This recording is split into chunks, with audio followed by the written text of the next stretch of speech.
अभी तक आपने सोशल मीडिया पर देखा होगा कि जो रुपए की वैल्यू है डॉलर के मुकाबले लगातार गिरती जा रही है और कई लोग इस पे आशंकाएं लगा रहे हैं कि क्या रुपया डॉलर के मुकाबले 100 या उसके पार पहुंच जाएगा।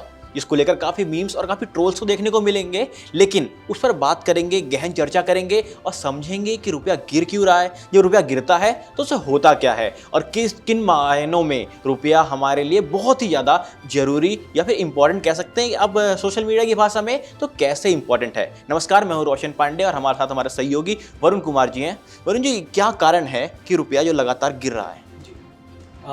देखिए, आपने लगातार ये चीज़ देखी होगी, सुनी होगी कि रुपया गिर रहा है।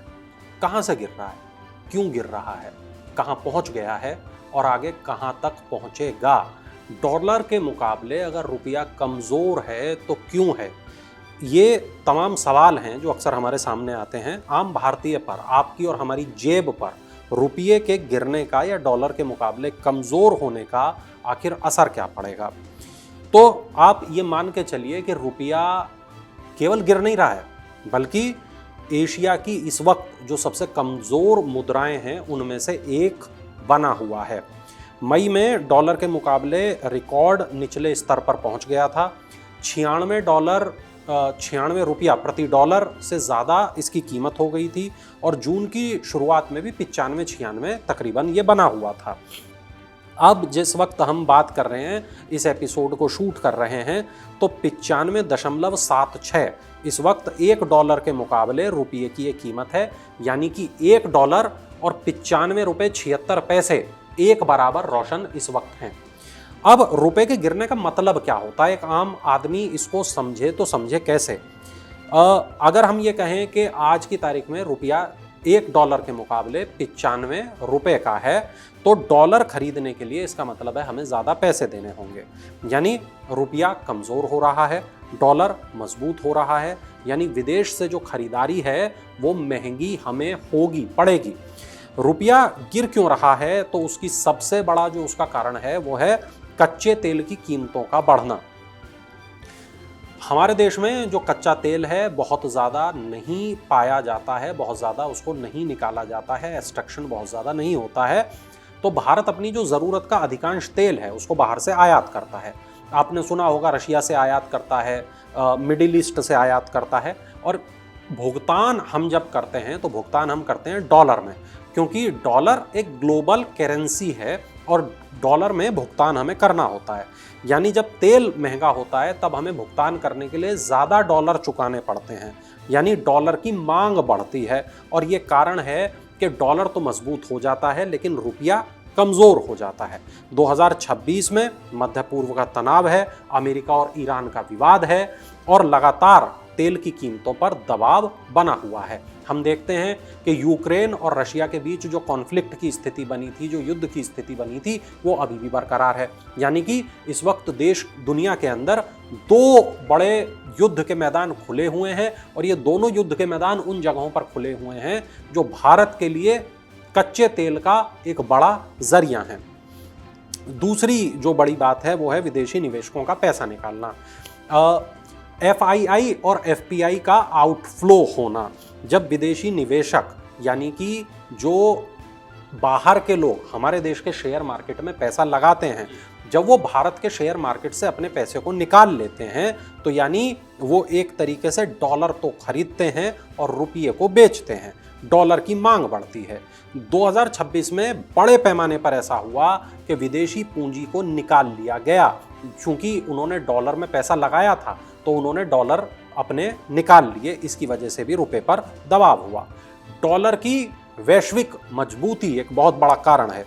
दुनिया में जब जब तनाव बढ़ता है तब हम देखते हैं कि सोना महंगा हो जाता है। जब जब तनाव बढ़ता है तो लोग या कहें निवेशक या कहें कि पूरी दुनिया के देश वो डॉलर की तरफ भागते हैं। अगर सोना नहीं है तो डॉलर होना चाहिए, डॉलर और सोना दोनों हो तो बहुत अच्छी बात है। डॉलर मजबूत होता है, उभरते जो देश हैं उनकी मुद्राएं कमज़ोर होती हैं। और केवल ऐसा नहीं है कि भारत अकेला दबाव में है, दुनिया के कई देश हैं जिनकी मुद्राएं दबाव में हैं। अमेरिका के टैरिफ इसका एक बड़ा कारण है। व्यापारिक अनिश्चितता इसका एक बड़ा कारण है। जो निवेशक होते हैं उनको डर है कि निर्यात प्रभावित हो जाएगा, उनको डर है कि विदेशी निवेश कम हो जाएगा, और इस वजह से भी वो जो लोग होते हैं या जो निवेशक होते हैं उनके इस डर के कारण रुपए पर दबाव बढ़ता चला जाता है। एक यहाँ पर बात समझने की ये भी है कि आरबीआई चाहकर भी सब कुछ तो कंट्रोल नहीं कर सकता। आरबीआई डॉलर बेचता है अपने पास से ताकि रुपए को सहारा मिले, लेकिन अगर डॉलर की मांग लगातार बनी रहती है, अगर विदेशी निवेश लगातार निकलता रहता है, अगर तेल लगातार महंगा होता रहता है, तो आरबीआई केवल गिरावट की रफ्तार तो रोक सकता है, लेकिन रुपए को गिरने से पूरी तरह नहीं रोक सकता। अब सवाल रोशन आपका था कि एक आम भारतीय पर असर क्या होगा। तो देखिए, सबसे बड़ा असर पेट्रोल और डीजल महंगे हो जाएंगे। क्यों हो जाएंगे? क्योंकि जो तेल है वो डॉलर में खरीदा जाता है। डॉलर महंगा यानी तेल महंगा, और तेल महंगा यानी कि अगर कच्चा तेल महंगा तो पेट्रोल महंगा, डीजल महंगा, गैस सिलेंडर महंगा, ट्रांसपोर्टेशन महंगा।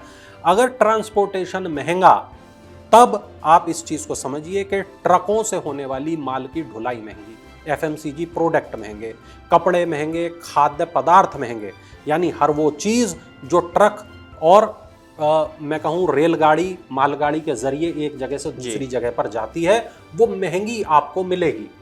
जो भी ट्रांसपोर्ट के जरिए पहुंचती है, वो आपके जूते हो सकते हैं, वो आपके कपड़े हो सकते हैं, वो आपके खाने पीने के सामान हो सकते हैं, वो कुछ भी हो सकता है।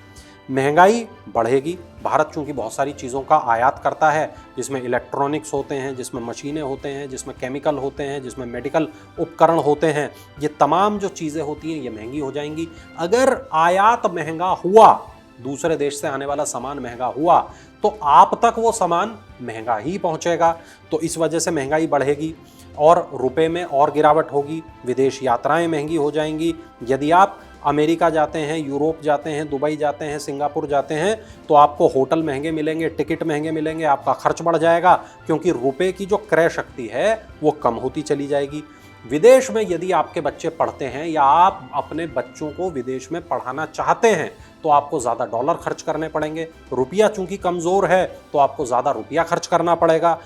बच्चे की फीस महंगी हो जाएगी, उसका हॉस्टल महंगा हो जाएगा, रहने का खर्च महंगा हो जाएगा, खाने का खर्च महंगा हो जाएगा, सब बढ़ जाएगा।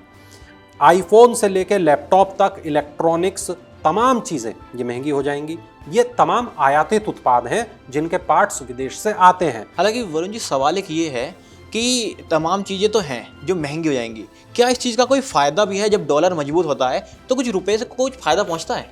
बिल्कुल, देखिए, फ़ायदा होगा, बिल्कुल होगा।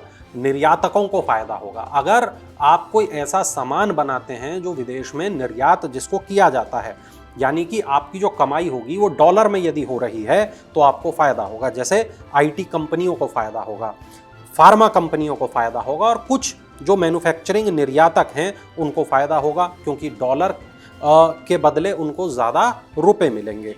विदेश से जो लोग भारत पैसा भेजते हैं उनको फ़ायदा होगा। यदि कोई भारतीय अमेरिका में रहता है, कनाडा में रहता है, खाड़ी देशों में रहता है, वहाँ पर काम करता है, डॉलर में वो अपने घर पैसा भेजता है, तो परिवार को ज़्यादा रुपया मिल पाएगा।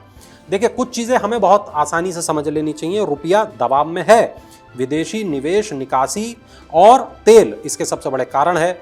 आरबीआई का जो नया कदम होगा, बाजार उसका इंतज़ार कर रहा है। सवाल कई हैं कि क्या $100 पर पहुंच जाएगा, 100 रुपया प्रति डॉलर हो जाएगा क्या? कंपनियां करेंसी रिस्क मैनेजमेंट की सलाह दे रही हैं, तमाम चीज़ें हैं, लेकिन हमें अब ये देखना है कि आखिर होगा क्या। क्या 100 रुपया प्रति डॉलर संभव होगा? तो तीन चीज़ें आप समझिए। एक, मान लीजिए कि होगा, जिसकी संभावना तकरीबन 50% है। रुपया अगर इसी तरह 95-96 बना रहा, आरबीआई बीच बीच में हस्तक्षेप करता रहा, तेल बहुत ज़्यादा न उछला, विदेशी निवेश में बहुत भारी गिरावट न आई, तब यहीं पर रुपया रहेगा 100 के आसपास ही रहेगा। एक ये मान लेते हैं कि 30-40% इस चीज़ की संभावना है कि अगर कच्चा तेल $100 प्रति बैरल तक के आसपास पहुंच जाता है, अमेरिका ईरान और अन्य भू राजनीतिक तनाव बढ़ जाते हैं। एक और मोर्चा यदि दुनिया में खुल जाता है, विदेशी निवेशक भारत के बाजार से पैसा निकाल लेते हैं, भारत का आयात बिल बढ़ता रहता है, आरबीआई रुपए बचाने के लिए बहुत आक्रामक हस्तक्षेप नहीं करता है, तब आप मान लीजिए कि $100 रुपया प्रति डॉलर हो जाएगा। लेकिन इसको हम रोस्ट केस सिनेरियो मानते हैं कि ऐसा होना बड़ा अभी दूर की कौड़ी दिखाई देता है। अब एक चीज़ समझिए, रुपया मजबूत कैसे हो सकता है? यदि तेल सस्ता हो जाए। ये जो इस वक्त अमेरिका ईरान के बीच जो टसल, जंग, बवाल जो चल रहा है, अगर ये रुक जाए तो तेल सस्ता हो जाएगा, रुपया मजबूत होता दिखाई देगा।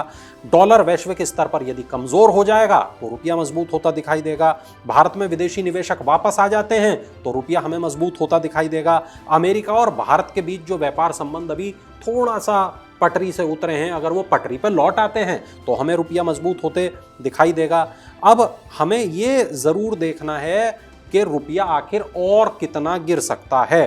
तो हमें ऐसा लगता है आरबीआई चूंकि लगातार हस्तक्षेप कर रहा है, आरबीआई ने रुपये को काफ़ी हद तक संभाला है और बड़े संस्थाओं के ऐसा अनुमान है कि रुपया फिलहाल 100 रुपया प्रति डॉलर होने नहीं वाला है। अगर तेल बहुत महंगा हो जाए, विदेशी निवेशक लगातार निकल जाएं, डॉलर मजबूत हो जाए तो शायद ऐसा हो, लेकिन फिलहाल ऐसा होता नहीं दिखाई दे रहा है। लेकिन सवाल यहाँ पर यह है कि क्या यही सब कुछ है? क्या 100 रुपया प्रति डॉलर होना ही सब कुछ है?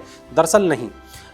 हमें ये मानना होगा कि ये हेडलाइन के रूप में तो बहुत आकर्षक दिखाई देता है, लेकिन असली जो समस्या है वो समस्या है महंगाई की, जो अभी भी भारत का युवा, भारत के हर घर महंगाई से फिलहाल जूझ रहा है। रुपया अभी और कितना गिरेगा, ये सारी चीज़ें डिपेंड करती हैं कि पूरी दुनिया में हालात कैसे होंगे। ये रुपया और कितना गिरेगा ये इस चीज़ पर डिपेंड करता है कि आगे क्या डोनाल्ड ट्रंप कोई और ऐसा अजीब कदम तो नहीं उठा लेंगे जिसकी वजह से पूरी दुनिया के अर्थव्यवस्था पर प्रभाव पड़े। रोशन, और एक सबसे महत्वपूर्ण बात, रुपया गिरे या रुपया बढ़े, उससे ज़्यादा महत्वपूर्ण हमारे लिए ये है कि महंगाई रुके।